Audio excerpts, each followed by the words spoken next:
Welcome to another video of GeoSpinach. Today we are talking about the Confederal States of Europe. This is the fourth video of the series, but each video is independent, so you can stay and watch it and check out the other videos later.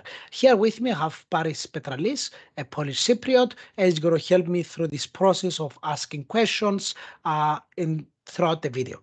What we're going to discuss today specifically is if we are going to have a Confederal States of Europe, whether will it be better for Europe to break up into much smaller pieces of more common identities behind them as to be able for each different states to align themselves easier within the concept of culture and language. Now, there is two ways to look at it. Either create few very big states. So currently you have 27 states in Europe. You can have 10, let's say.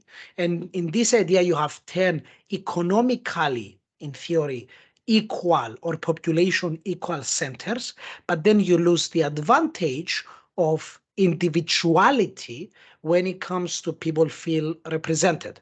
So I'm more pro to the idea of breaking it up to very smaller states. The smaller the states, the better. The idea of having smaller the states, the better is that each individual within his own state will feel way more represented and will have more direct authority and communication within its own government, and as a result benefit more. The disadvantage is in more breaking up states, you're going to have very rich regions and very poor regions at the same time. Now, that wouldn't have been the case if we lived in a magical Keynesian world where the state is benevolent and has the ability of actually equalizing the board. Well, that's not the case. Even if we say that the state gives money and that if you have one nation state, that nation state is helping the poorer areas, well, it is not. That is not the case. This is not what's happening. Because if that was the case, we wouldn't have seen disparities, economic disparities within existent nation states. For example, Italy, Germany, France, Britain, the fact that London and southern England is by far the richest area of Britain, the fact that North France and Paris is by far the richest area, with other areas are much poorer, the fact that Western Germany and Northwestern Germany is the richest of all the German states. And if you go much deeper, like Cyprus, you have areas, for example, like Limassol, which is absurdly more rich than the rest of areas, shows you that currently, even with nation states, the division of wealth, the current nation is practically useless in being able to actually divide the wealth equally because it can't do that. It inherently cannot do that because that's not how economics work. Now, the idea of having more decentralized states should be around the concept of culture, a common identity. Now, showing the map here, I can draw up various concepts. Now, the biggest issue that I will argue that Europe currently has, and is by far the biggest issue, well, is the existence of Germany. And to all of my German friends, I have nothing against you, but the problem is that, well, Germany is practically too big. And way too big implies that the way that Germany it is right now, while it doesn't constitute more than 20% of Europe and 25% of its economy, because all of the states around it, such as, for example, Poland, the Czech Republic, Austria, partially France, all of the Benelux countries, Denmark, and partially Sweden, and partially Italy, Slovenia, and so forth, Slovakia, they depend economically on Germany. As a result, any policies that Germany likes are enforced on all of those other states. And as a result, currently we have a system within Europe that the political capital of Europe, the decision-making capital of Germany is actually much, much bigger than its population distribution because of that massive economic reliance. Because Germany is the bigger contributor within Europe, because everyone trades with Germany and no one wants to have bad relations with Germany. As a result, Germany has a much bigger authority within Europe. And that is the reason that we have a system right now that Germany, practically with France in many cases, they outvote practically anybody else within the European Union, making all of Southern Europe and partially Eastern Europe completely neglected. Now, that is a very massive issue that, in my opinion, Europe is currently facing. And the only way to solve it, as well as solve the problem and encourage integration, is actually by dividing Europe into smaller pieces, into smaller cultural identity pieces. So you can have a system where, for example, Italy can be broken into 2 or even 3 parts, where you have more common cultural groups. The same will apply, for example, for France, where you have the notorious Breton area being more identically culturally different in France, the same the southern area, the same with Barcelona in Spain, as well as Al-Andalusia and the Basque region in the north with the other different regions in the north. And then Germany, it's like you can break it up to their original states. So Bavaria, Saxony, Prussia, you can have the Westphalian area.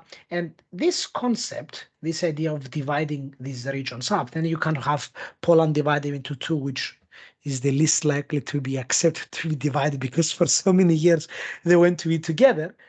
The idea is that because you have all of these much smaller states, then the political power of one, let's take, for example, this Western Westphalian region of Germany, it will have its influence on the Netherlands and on the northern state in Germany, maybe a bit in Denmark and a bit in Belgium, but its general political interest are like this and are limited.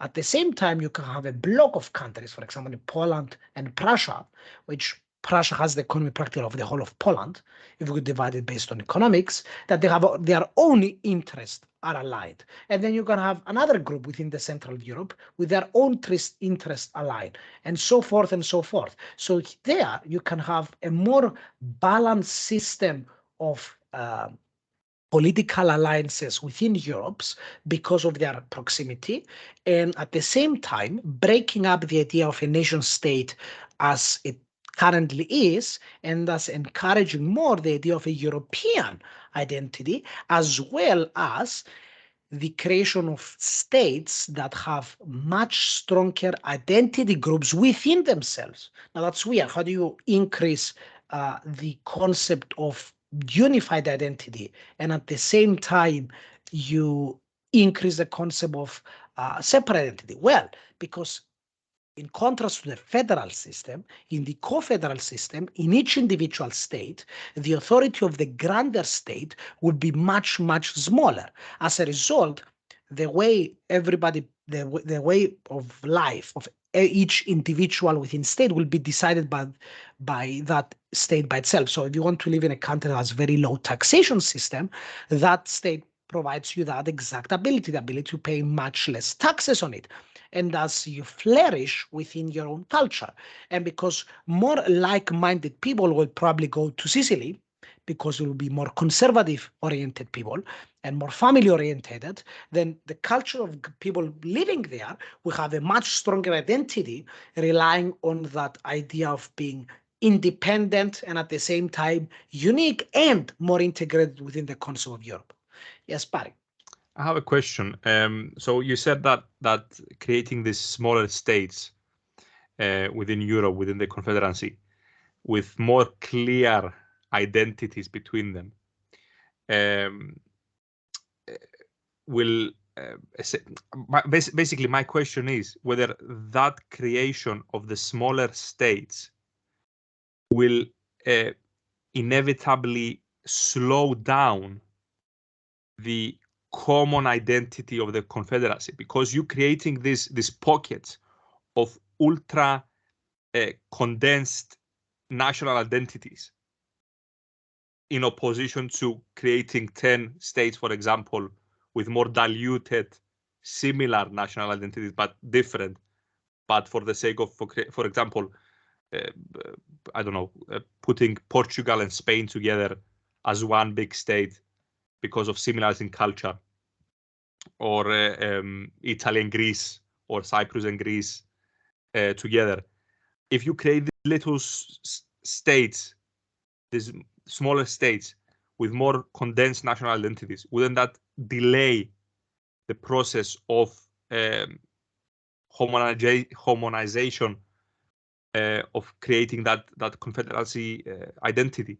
But what we truly want to create is not to enforce people to live in places they don't want to live. Like if we go to Catalonia, for example, in Spain, well, they don't want to be part of Spain. Simple as that. So the concept is yes, you are going to delay the general concept of a grander national identity, but at the same time, that small state is so small that without the other grand part is nothing. So without the access of a free market, without the access of a stable currency, without the access of guarantee protection, and without the access of geopolitical strength, that small state is useless. It cannot survive. But within that grander scheme of states, it can maintain its own unique identity and their way of life, but at the same time, and that's the brilliance of it, they will gain the benefits of living in a much grander state. But you remove the negative effects of having the bigger state that has its own narrative and its own elites mandating to you the way of life that those elites or those in power want you to live. And that is what I much prefer in this system. Yes, compared to a federal system, it will much delay the integration process. But why do we care about that when the whole benefits about each individual benefiting more while being in a win-win situation? You can have now much smaller states, and let's say tomorrow Catalonia secedes from Spain. The way it can work in the global world without access to the common union, the common market, without the access to the euro, without the access on the Schengen zone, well, it doesn't have the military access, but let's assume it had, then that state is going to suffer a lot, especially economically.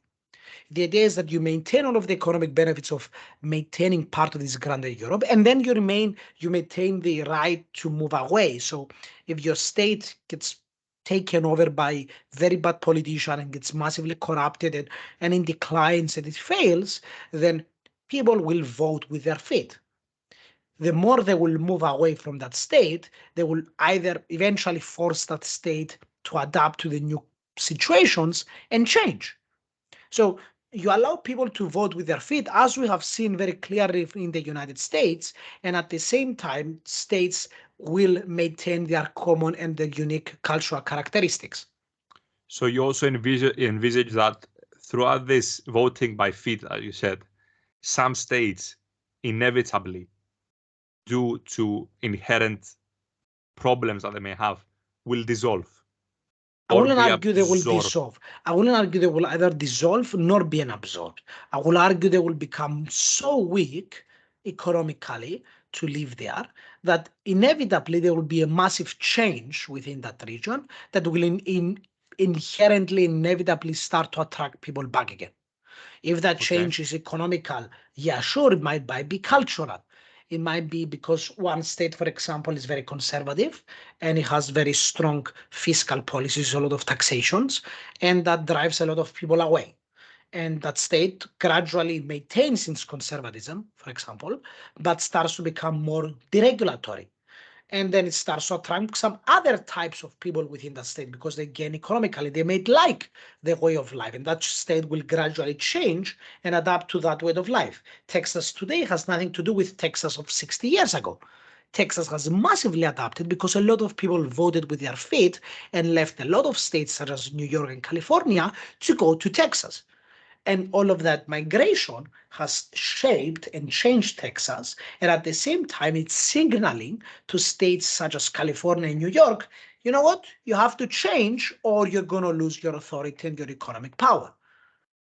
And the idea is the concept of absolute freedom. that each individual should have the right to live the way they want to live. And the more states you have, the more choices for that individual has to choose the way of life that he or her prefers. And that's the beauty of it, that you have free movement of peoples, but at the same time you have distinct cultural and legal and economic regulation in each state under the premise of a mandatory based legal law. Something it's been a couple of videos since we mentioned. The idea is that you have a grander state that enforces some fundamental property rights. So you cannot kill, period, and that's it. Do you have the right to protect your property with a gun? Yes. Some other state will say no. Well, it's up to you. Do you have the right to abortion? Well, some states may want to, some states may not want to. It's up to them. Do you want to smoke weed? Well, in your state, you might want to. In my states, we might not want to. Each state can decide upon itself. So you have a lot of smaller states, which each one will create its own unique thing as its own selling point to attract more people in. And at the same time, I believe people will feel much more represented because they will compete with a much small group of people of voting. And the idea is that you massively reduce the current technocracy and bureaucracy that rules modern day Europe, and you supplement it by a direct vote of the people to local authorities in that state level. That is the main premise around it. Now, any questions in regards to the concept of state division and the creation of smaller states for independence?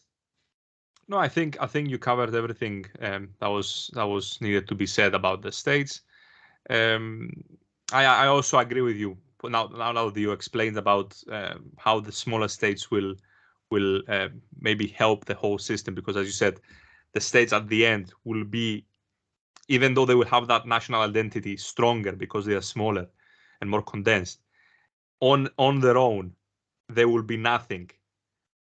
But as a system of small states, they will be stronger, as you said. So I think now you changed my idea. In the beginning, I was more towards 10, for example, bigger states. But after you explained that part of the concept, I think your idea makes sense to my head now. Now, guys, please comment below if you have any questions. And if we gather enough questions, we're going to make a Q&A video based exactly on those questions that you have asked. Thank you for watching. And the next video will be on the right to succeed. Should a state have the right to succeed? How the economic system of that state will work, and how the legal system of such a state will work. Thank you for watching. Please like and subscribe.